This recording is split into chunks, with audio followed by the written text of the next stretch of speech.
नाशिकमधील गंजमाळ परिसरामध्ये भीषण आग लागली आणि गंजमाळमधील 10 ते 15 घरांना अचानक आग लागल्याची माहिती समोर आली।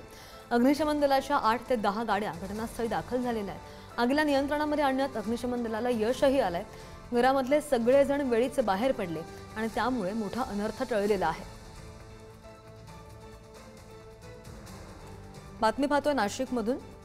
गंजमाळ परिसरामध्ये ही भीषण आग लागलेली आहे आणि धूर जो पसरलेला आहे आकाशामध्ये आपण पाहतोय।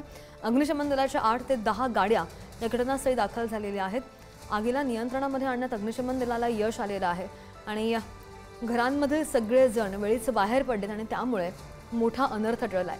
बातमी पाहतोय नाशिकमधून। अग्निशमन दलाच्या 8 ते 10 गाड्या घटनास्थळी दाखल झालेल्या आहेत। या संदर्भात जाणून घेण्याचे प्रतिनिधी किरण आपल्या सोबत आहेत। किरण, आग पूर्णपणे विझलेली आहे का? परिस्थिती नियंत्रणामध्ये आहे का? किती नुकसान झालंय? सध्या गंजमाळ परिसरातील झोपडपट्टीला ही आग लागलेली होती। आगीचं कारण अद्यापही अस्पष्ट असलं तरी मोठ्या प्रमाणात ही आग लागलेली होती। आगीवर नियंत्रण मिळवण्यामध्ये अग्निशमन दलाला यश आलेलं आहे। 8 ते 10 बंब तातडीनं त्या आगीच्या स्थळी दाखल झालेले होते। त्यांनी आग विझवण्याचे प्रयत्न केले आणि त्यात यश देखील अग्निशमन दलाच्या जवानांना आलेला आहे। त्यामध्ये मात्र मोठ्या प्रमाणात घरांचं नुकसान झालेलं आहे। मोठा आर्थिक फटका त्या सगळ्या दरम्यान तिथल्या रहिवाशांना बसलेला आहे।